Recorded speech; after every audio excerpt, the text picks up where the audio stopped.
नमस्कार साथियों। तो आज है 4 जुलाई 2026।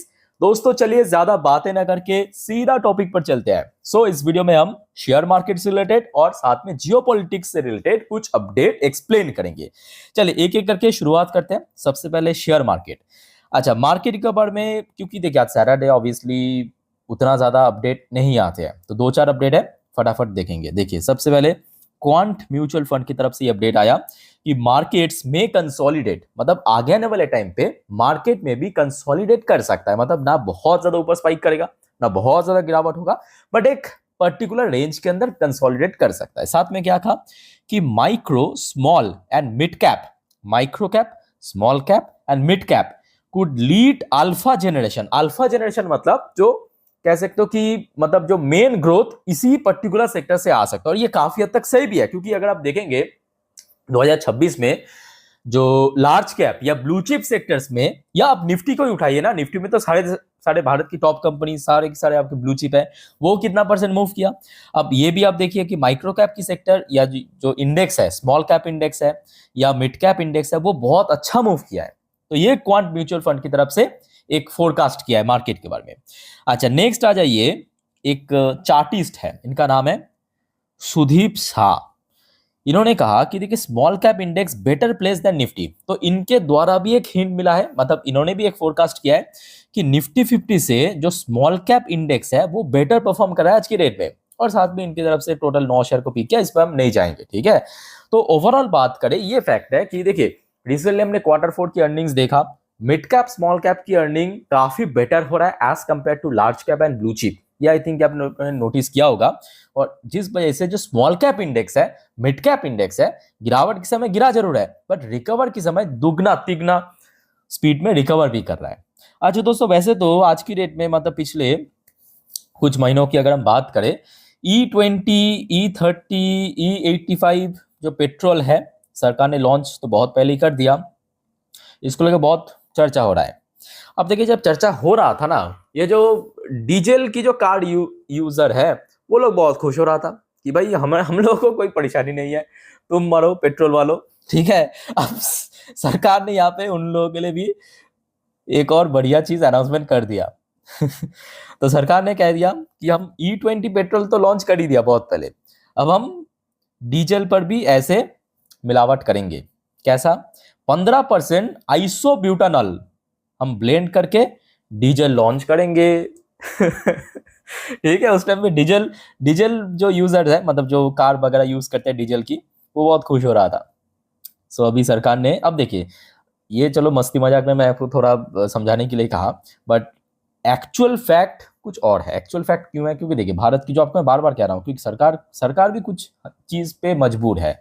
भारत अपने एनर्जी की 90% बाहर से इंपोर्ट करते हैं। तो ऑब्वियसली बात है, ये कॉमन सेंस की, मतलब आप खुद ही कॉमन सेंस लगाइए ना कि हम 90% जो एनर्जी है वो बाहर के ऊपर डिपेंडेंट है। और भले ही देखिए फ्यूचर में जैसे कि आज वॉर चल रहा है, इम्पैक्ट सबसे ज्यादा भारत को ही पड़ा है। भारत मतलब भारत जैसी इकोनॉमी को जो बाहर से ही सबसे ज्यादा इंपोर्ट करते हैं, ठीक है। तो वो जो डिपेंडेंसी उसका कम करने की रास्ता क्या है कि हम बाहर से इंपोर्ट कम करते हैं। अब कम तो हो जाएगा, बट जो डोमेस्टिक डिमांड है उसको भी तो फुलफिल करना पड़ेगा ना। तो उसका एक बहुत अच्छा ऑल्टरनेटिव है, या तो इलेक्ट्रिक व्हीकल्स, या तो जो पेट्रोल डीजल है उसमें हम इथेनॉल को यूज कर ले, या डीजल के केस में आइसोब्यूटानॉल को यूज कर ले, ठीक है। मैं आपको फैक्चुअली समझा दिया, शुरू में जो आपको कहा था वो तो चलो ठीक है, थोड़ा जोकिंगली कह दिया आपको, ठीक है। आई होप कि आपको समझ आ रहा है कि क्यों सरकार भी यहाँ पे मजबूर है कि E20 या E85 ये सब चीजों को लेके। अच्छा नेक्स्ट देखिए, एक और इंपॉर्टेंट रिपोर्ट मॉनसून के बारे में। Monsoon slow down pushes TMT rebar price. TMT मतलब जो TMT बार हम लोग घर मकान बनाने में यूज करते हैं ना, तो इसका जो प्राइसेस है इसको बढ़ा सकते हैं टू 6 मंथ लो ऑफ ₹50,000 पर टन। तो इसको बढ़ा सकते हैं, ठीक है। मॉनसून मतलब जो वर्षा है भारत में कम हो जाना, बारिश कम होना, ऑलरेडी बारिश शुरू हो चुका है, बट हाँ ये फैक्ट है कि जून महीनों पे काफी कम हुआ इस बार। अच्छा नेक्स्ट एक और रिपोर्ट देखिए, थोड़ा सा एक मतलब यहाँ पे एग्रीमेंट मतलब वही आपके उसके बारे में, India Israel investment treaty. Bharat और इजराइल के बीच दोस्तों कुछ बड़ा एग्रीमेंट साइन हो सकता, अभी हुआ नहीं है। BIA allow cross border investment transfer in rupee, other convertible currencies and clarify official. तो इसका मतलब आप समझ पा रहे हो। यहाँ पे देखिए, ये इसके पीछे एक बहुत बड़ा मैं आपको स्टोरी बताता हूँ। रिसेंटली हमने देखा इजराइल के साथ यूएस की बन नहीं रहा, ये आपको पता होगा, यूएस और इजराइल की बन नहीं रहा। और ऑलरेडी हमने देखा, हो सकता है कि मतलब डायरेक्टली कुछ बहसबाजी नहीं हो रहा है, बट इनडायरेक्टली तो हो रहा है, इनडायरेक्टली हो रहा है। और खास करके रिसेंटली जो एग्रीमेंट साइन हुआ उसको भी लेके वो इजराइल के खिलाफ था। तो इजराइल ने अभी क्या चाल अपनाया है, इजराइल को पता है, ये तो सबको पता है कि यूएस की जो मेन मेन जो मतलब वो हार्ट वो क्या है, वो है डॉलर डोमिनेंस। तो इजराइल ने अब डिसाइड किया भारत के साथ हम व्यापार करेंगे, निवेश करेंगे, बट लोकल करेंसी में करेंगे बट लोकल करेंसी में करेंगे, रूपी में करेंगे, या इजरायली की जो करेंसी है उसमें करेंगे। अब देखना होगा यूएस इस मुद्दों पे क्या करता है, क्योंकि बहुत सारे देश, सिर्फ यहाँ पे इजराइल भारत नहीं, बहुत सारे देश लोकल करेंसी को बहुत ज़्यादा भाई प्रेफर कर रहा है। ओके, जिस वजह से यूएस की जो डोमिनेंस है वो फ्यूचर में या नियर फ्यूचर में कम हो सकता है। नियर फ्यूचर में नहीं, एक्चुअली फ्यूचर में, क्योंकि इसका भी इम्पैक्ट आते आते काफ़ी साल लग जाएगा, इमीडिएटली थोड़ा ही होगा। अच्छा दोस्तों, एक बहुत ही इम्पोर्टेंट रिपोर्ट आज पब्लिश हुआ है। ये जो बीच में हमने देखा था, मतलब जो वॉर तो शुरू हो गया था एकदम फरवरी की 28 से ही, आखिरी दिन से मार्च अप्रैल पे क्रूड ऑयल की प्राइस मैक्सिमम लेवल पे था। उसके बावजूद भी सरकार ने पेट्रोल और डीजल या एविएशन टर्बाइन फ्यूल के प्राइस बढ़ाया नहीं था। और जिस वजह से दोस्तों एक रिपोर्ट आज निकल के आ रहा है, ये जो क्वार्टर वन पे भारत की जो एएमसी कंपनी है, यानी ऑयल मार्केट कंपनी, उनको डीजल की पर लीटर पे 18.9 रुपए की नुकसान हुआ, और पेट्रोल की पर लीटर पे 6 रुपए की नुकसान उठाना पड़ा है। ओके, प्राइस तो बाद में बढ़ाया था, ये चुनाव की सब खत्म हो जाने के बाद इंक्रीज हुआ था। वो तो सबको पता था कि चुनाव की वजह से ही अभी सरकार थोड़ा सा चुपचाप बैठे है, अदरवाइज पहले ही बढ़ा देता। तो चुनाव के बाद तो इंक्रीज कर दिया, बट उसके पहले का जो टाइम है लगभग 2 महीने के आसपास बढ़ाया नहीं था, जिस वजह से ये जो सब कंपनी है, खास करके जो सरकारी कंपनी, उनको इतना नुकसान हुआ। ठीक है, अच्छा अब चलिए मार्केट से रिलेटेड दोस्तों जितने भी अपडेट था मैं आपको दे चुका हूं। चलिए कुछ जियोपॉलिटिकल अपडेट के ऊपर लेके चलता हूं, बट सबसे पहले एक छोटा सा रिक्वेस्ट दोस्तों, आप सभी को प्लीज मेक श्योर कीजिए आपने इस चैनल को ऑलरेडी सब्सक्राइब कर लिया, नहीं किया तो सर फटाफट करके रख दीजिएगा। शेयर मार्केट, जियोपॉलिटिकल अपडेट, सब कुछ जल्द से जल्द पाने के लिए। और दोस्तों क्योंकि देखिए फिर से परसों बाजार ओपन होगा, सो कल रात की 10:30 की वीडियो प्लीज मिस मत करना, जिस पर हम नेक्स्ट डे मार्केट प्रेडिक्शन, मतलब सोमवार बाजार किस दिशा में मूव कर सकते हैं, निफ्टी 50, बैंक निफ्टी की रेजिस्टेंस कहां पे, सपोर्ट कहां पे, शेयर मार्केट से रिलेटेड सारे जानकारी मैं आपको दे दूंगा। ठीक है, सो प्लीज चैनल को सब्सक्राइब करके रखना, और कल हर एक वीडियो दोस्तों देखना, सब आपको मैं पाई टू पाई जानकारी दे दूंगा। ठीक है, और ऑलरेडी देखिए आज दिन की मार्केट वाला क्लोज था, दिन की 4 टॉपिक और वीडियो में दे चुका हूं, सारे के सारे इंपॉर्टेंट है, प्लीज एक बार चेकआउट कर जरूर रहना अगर आपने अभी तक नहीं किया तो। ओके, चलो अगले टॉपिक वेरी वेरी इंपॉर्टेंट, ये आज रात की 7:08 की अपडेट है।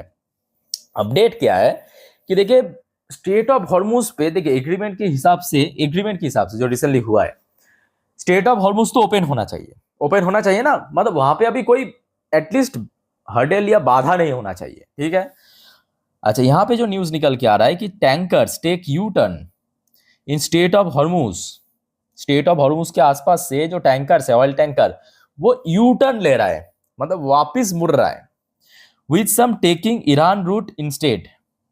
ईरान की जो साइड वाली पोर्शन है उससे लोग, मतलब जो टैंकर्स है वो नहीं गुजर रहा है। अब ऐसा भी नहीं कि ईरान ने बाधा दिया या कुछ वहां से स्ट्राइक हो रहा है, ऐसा भी कुछ नहीं है। मैं आपको थोड़ा पढ़ के समझाता हूँ यहाँ पे क्या चल रहा है। देखिए, at least 8 ships attempting to leave the Persian Gulf along the Omani coast turned back between Friday and Saturday। लगभग 8 के आसपास जो शिप है, जहाज है, वो क्रॉस करने की कोशिश किया था Persian gulf and Omani coast पे फ्राइडे से लेकर सैटरडे तक। ठीक है, पिछले 48 घंटों पे। In the latest sign that reopening Strait of Hormuz remain complicated by Iran seeking to assert its control over the key waterway। Okay, तो देखिए एग्रीमेंट के हिसाब से रीओपनिंग तो कर देना चाहिए, बट स्टिल ईरान ने जो बार बार दावी किया है कि हमारे कंट्रोल है, जिस वजह से बहुत सारे जो वेसल्स है या शिप है वो अभी भी उस रास्ते को यूज नहीं कर रहा है। और बार बार यू टर्न कर रहा है, ठीक है। तो ये थोड़ा सा मैं कहूँगा, थोड़ा सा तो मैं कहूँगा कि चिंताजनक बात है कि भाई ये क्यों हो रहा है। और ये आज की ऑफिशियल अपडेट है रात की, ठीक है। अदरवाइज मतलब वहाँ पे बाकी बात करें, कोई स्ट्राइक या ऐसा कुछ हमला, ऐसा कुछ न्यूज़ नहीं है, ठीक है। तो आप निश्चिंत रहिए। अच्छा दोस्तों, एक न्यूज़ कल मैं आपको शेयर किया था, थोड़ा याद करना, कल सुबह से एक्चुअली काफ़ी चर्चे में चल रहा था कि जब वॉर शुरू हुआ था एकदम शुरू में, मतलब मार्च के एंड पे, मार्च अप्रैल पे, जब एग्रीमेंट चल रहा था अप्रैल पे, याद होगा आपको सीज फायर की, तो उस टाइम पे कि इजराइल की तरफ से जो ईरान की फॉरेन मिनिस्टर अब्बास अराक्ची और जो स्पोकन पर्सन गलीवाफ, इन दोनों व्यक्ति को मारने की कोशिश की थी इसराइल ने, ठीक है। सो ये अमेरिका ने कहा था, यूएस ने कहा था कल। उसके बाद इसराइल ने इस क्लेम को टोटली रिजेक्ट करते हुए कहा ये टोटली फेक न्यूज़ है। Israel reject report on plotting to kill Iranian negotiator. समझ आ चुका है कि क्यों इसराइल ने कहा कि फेक न्यूज़ है, ठीक है। तो इसराइल ने टोटली इस क्लेम को रिजेक्ट कर दिया।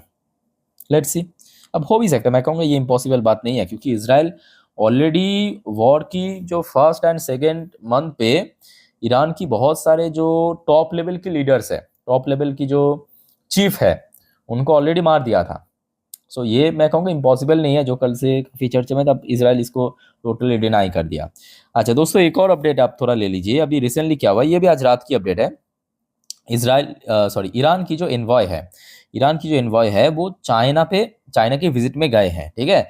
और चाइना को स्टेट ऑफ हॉर्मुज के लिए कंसेशन कर दिया है, मतलब फ्यूचर में अगर चाइना की कोई शिप या वेसल्स वहाँ से आते जाते हैं तो हम उसके ऊपर टोल इम्पोज नहीं करेंगे, ओके। ये एक छोटा सा अपडेट था। और बाकी बात करें, देखिए मार्केट की सेंटिमेंट अभी सही चल रहा है, और आशा रखता हूँ अगर देखिए सोमवार बाजार ओपन होने में अभी फिर भी कुछ समय बाकी है, तो अगर ओपन होने तक कुछ बहुत ख़राब स्थिति नहीं बनता है तो मेरे भी मार्केट रिकवर कर जाएगा। जैसे कि लास्ट डे भी हमने देखा था, मतलब आपके फ्राइडे नाइट को गिफ्ट निफ्टी की क्लोजिंग पोजीशन भी काफ़ी अच्छा था। और क्रूड ऑयल की बात करें, क्रूड ऑयल तो भारत के लिए सबसे इम्पोर्टेंट है, तो क्रूड ऑयल की प्राइस भी काफ़ी हद तक स्टेबल चल रहा है पिछले 2-3 दिनों से। अगर हम बात करें 71, कभी 70, कभी 72 मैक्स, ठीक है। सो ओवरऑल बात करें सेंटीमेंट अच्छा है, आशा रखता हूँ कि रिकवर कर जाएगा बाद में। अगर देखिए कुछ भी अपडेट्स या जानकारी मिल गया, मेरे तक खबर पहुँच गया, तो जरूर मैं आपको इन्फॉर्म कर दूंगा तुरंत।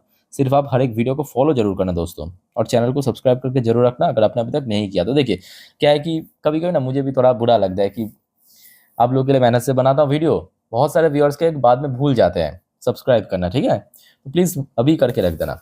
ओके, सो मिलते हैं नेक्स्ट वीडियो में। और कल दोस्तों रविवार हर एक वीडियो फॉलो करना, आपको सोमवार के बारे में टोटल जानकारी दे दूंगा, ठीक है। So take care, bye bye, जय हिंद।